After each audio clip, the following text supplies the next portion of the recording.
Shalom, Yahweh Hashem, Yahweh Shabbarak to my brothers, Yahweh Shemalatha Hashem, Yahweh Shad, all my sisters. This is the Israelite School of Universal and Practical Knowledge coming to you out of Boston, straight out of 1 West 125th Street, Harlem, New York, under Commander General Yohana. And what we do is we teach the Black, Hispanic, and Native people that they are God's chosen people. And with being God's chosen people comes with a set of responsibilities. You know what I'm saying? That's to follow the law, statutes, and commandments as they are dictated. You know what I'm saying? Because that's how we actually love each other properly. You know what I'm saying? So we're going to get into a little something because it's that time, you know what I'm saying, where they're going to start pressing the issue of voting upon Black people. They're going to start pushing that issue of voting upon us because they want to make us feel like we included, which keeps us underneath their thumb. It keeps them, it gives us the illusion of inclusion, which is about as deceitful and destructive as can be. We are not included in this country. We are not a part of this country. We are not American citizens. But it gives us that illusion that we are, so it can keep us in that slave mentality that is upon us to this day. So I'm going to make this a quick 15 minutes. I'm going to go over a few things, a couple of scriptures, you know what I'm saying, to show you the biblical stance on voting. You know what I'm saying? I'm going to show you the biblical stance on voting. Excuse me, y'all got a new kitten. Say hi, say hi. Nope. You're not rocking. Show you the biblical stance on voting, right? So we're going to start off with Deuteronomy. You know what I'm saying? I believe it's 17 to 15. You know what I'm saying? Deuteronomy 17 to 15 or the 15 to 17. I'm not sure. Yep, there it is. Deuteronomy 17 and 15. I'm going to type it up in there so we can get a full understanding on the biblical stance of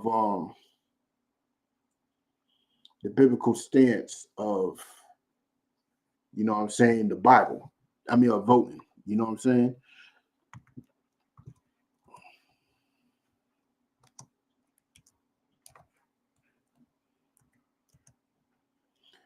We'll start off with Deuteronomy 17 and 15, all right? And it goes just like this. Deuteronomy chapter 17, verse 15. Thou shalt in any wise set him king over thee, whom the Lord thy God shall choose one from among thy brethren, shalt thou set king over thee. Like, listen, we should not be setting another man, another king over us, period. There should be nobody set over us, period. No king should be set over us. You know what I'm saying? Not Biden, not Trump, not Obama. No king. We shouldn't even be picking our kings. We shouldn't even be picking our leader. That's the Most High's choice, not ours. You know what I'm saying? So let me read that from the top again. Thou shalt in any wise set him king over thee, whom the Lord thy God shall choose. That's the one who we should be setting king over us. The one that the Most High chooses. Not our choice. Not the Democrats. Not the Republicans. Not the independents. Not your mama. Not your daddy. None of them. The only person that you should be setting king over you is the one the Most High chooses. You know what I'm saying? Let me continue. One from among thy brother. Like, if he ain't part of our people, look, Biden's not a part of our people. Trump's not a part of our people. Obama's not a part of our people. If he ain't one of our people, believe that he is not our leader. So we got two criteria that take away voting from us. First one is he got to be of our people. Second one is the Most High chooses him. That one right there takes away voting altogether. You know what I'm saying? Takes away voting altogether. You know what I'm saying? Let's continue. Thou mayest not set a stranger over thee. We should not be picking strangers and outsiders to rule over us. We should not be picking strangers and outsiders to make decisions for our people. When you voting for a Republican, a Democrat, you're picking a stranger and an outsider to make decisions for your people. And it's not even our job to pick at all. It's the Most High's job. See, voting is not for us. Voting, the biblical stance of voting is that Black, Hispanic, and Native people should not be doing it, period. You know what I'm saying? Let's continue. Which is not thy brother. You know what I'm saying? We should not be picking somebody that is not our brother. And if somebody talking about they're the leader of Black people and not our brother, that they are part of Black people, they're not. Look, for example, what's that chick's name? The vice president. I forgot her name. She's not even among our people. She is an East Indian. But she's marching around here like she is a representative of Black people. Like she has felt the Black struggle, and she has not. She has absolutely not. She don't know that pain at all. You know what I'm saying? She knows nothing about that. But she's marching around here going to whatever jazz festival, hip hop festival she was at, acting as if she knows our pain and she knows our struggles, and she don't. You know what I'm saying? Got the world thinking that she is a part of our people. Got our people thinking she a part of our people. And the Most High has not chosen her to be a leader or an example of our people, period. You know what I'm saying?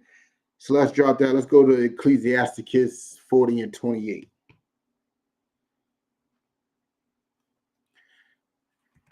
Let's go to Ecclesiasticus.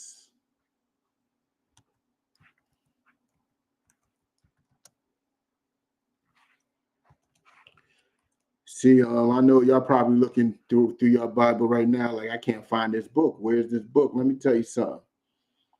Ecclesiasticus was a part of the Bible before the Roman Catholic Church took it out because so much of it incriminates them and their people. It points fingers. You know what I'm saying? It has a big part of history that was taken out of the commonly known Bible, the commonly King James Bible. The whole Greek history, the whole Greek biblical history is right there in the Apocrypha. It's not in the regular Bible. You know what I'm saying? So the Roman Catholic Church took out a bunch of books and called it the Apocrypha. The Apocrypha is a Greek word that actually means hidden books. So they took them out, but they didn't get rid of them. They kept them to themselves for a bit, and then they got public, and now the public scrutinizes it. It wonders if it's canon or not. They took it out to cause confusion. You know what I'm saying? But let's get with this chapter real quick. First off, let me show. I started off with Deuteronomy 17 and 15. That's where I started. And now I'm at Ecclesiasticus 40 and 25. 28. I could start. No, I ain't going to start there. My son, lead not a beggar's life.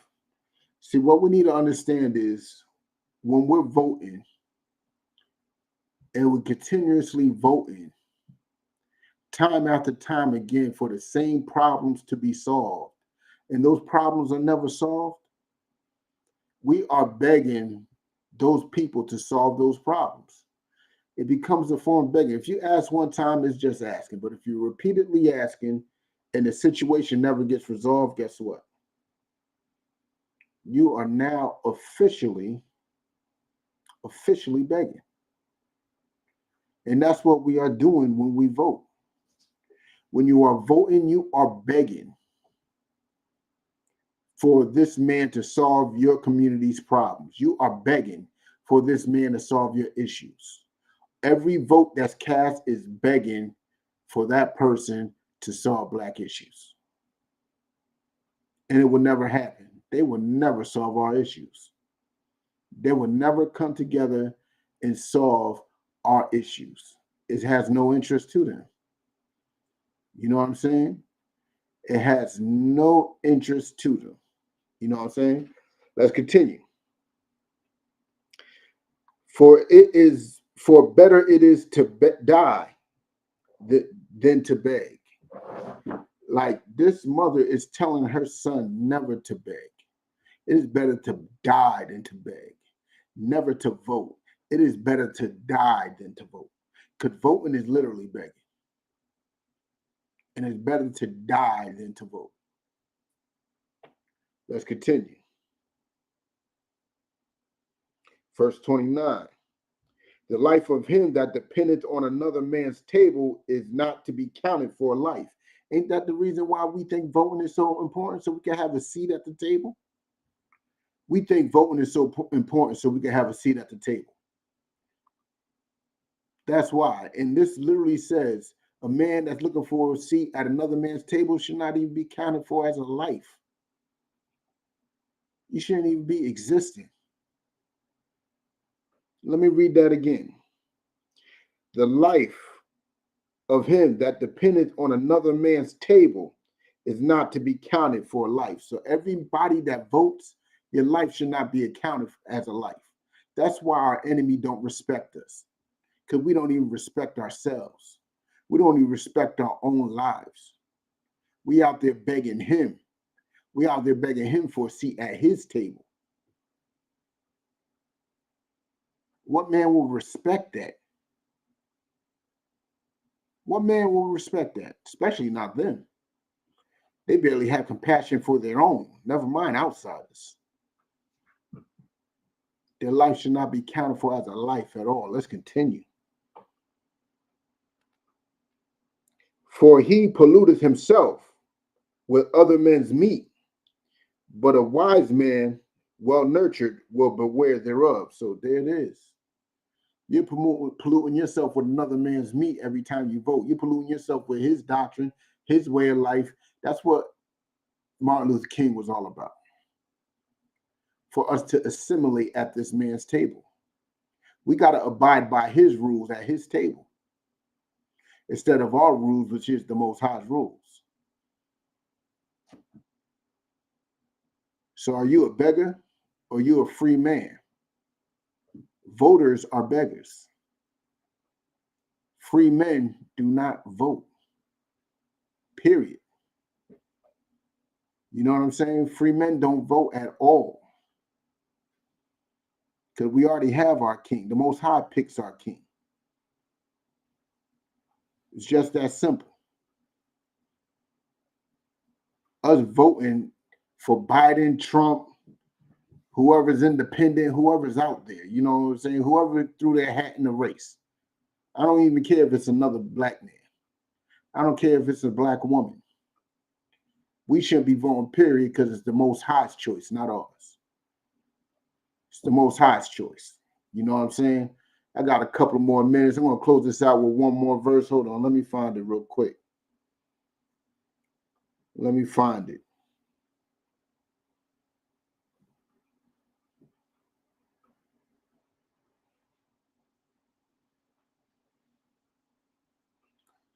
All right, let me find it. Let me find it.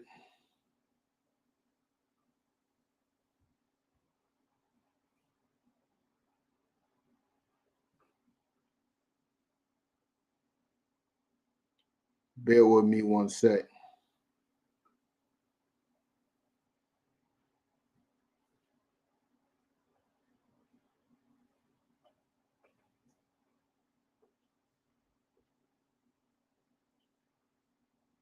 There's one more verse I'm looking for. Bear with me 1 second. Let me find this verse. I want to end it on this verse.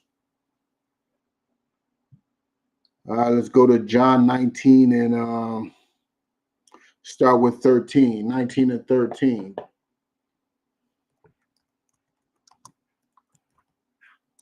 John 19 and 13. All right. Oh, I never even typed that in.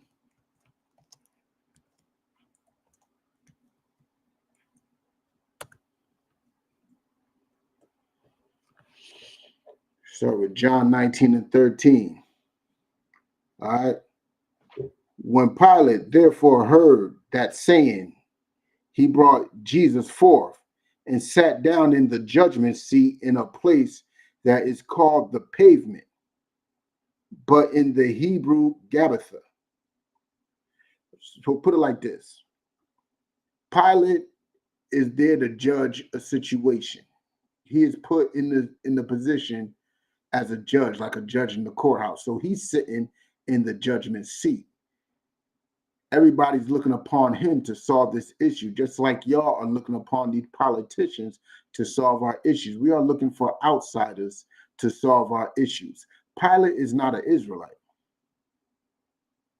Biden is not an Israelite. Trump is not an Israelite. Let's continue. And sat down in the judgment seat in a place that is called the pavement. You know what I'm saying? But in the Hebrew, Gabbatha. And it was the preparation of the Passover and the 6th hour. And he said unto the Jews, behold your king. So he's at the judgment seat. It's about Passover time. And he is pointing out to the brothers and sisters that's out here, behold your king. Now, mind you, the brothers and sisters out there ain't the common brothers and sisters. The brothers and sisters out there are the ones that are accusing Christ, which are the Sadducees, the Pharisees. You know what I'm saying? Let's continue. But they cried out, away with him, crucify him. So they out there saying, away with him, crucify him. You know what I'm saying? They trying to get rid of Christ. These Sadducees and Pharisees did not want to lose their seat in the government, which is like a lot of black politicians and a lot of black clergymen. They don't want to lose their seat in this American government. They are the modern day Sadducees and Pharisees. You know what I'm saying? Let's continue. Pilate saith unto them, shall I crucify your king? So that is the question on the docket. That is the question on the docket. Salaki, y'all. Shalom, Lord of Christ, Salakia. I'm rolling live real quick. What time you get off work? Oh, damn, you just like me, a late roller. Damn, goddamn. All right, but here was my question. You know what I'm saying? Let me turn off this mic off the live.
Salaki on that, y'all. I had to handle some UPK business real quick. But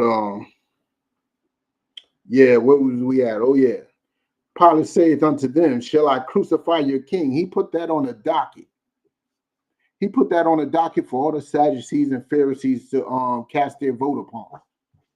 He put that on the docket so they could feel like they're part of the process. That illusion of inclusion. You know what I'm saying? Let's continue.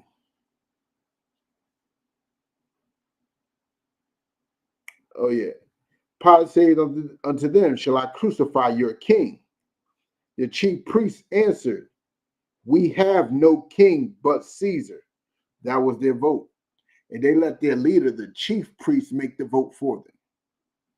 The chief Sadducee, the chief Pharisee, cast that vote, and he said, "We have no king but Caesar." That's who they voted for. They voted for Biden. They voted for Trump. That's who they voted for. They did not vote for their own. They did not vote for the person that the Most High sent to lead them. That's why voting, the biblical stance on voting, is that Blacks, Hispanics, and Natives should not take part in it. And on that, I say, shalom.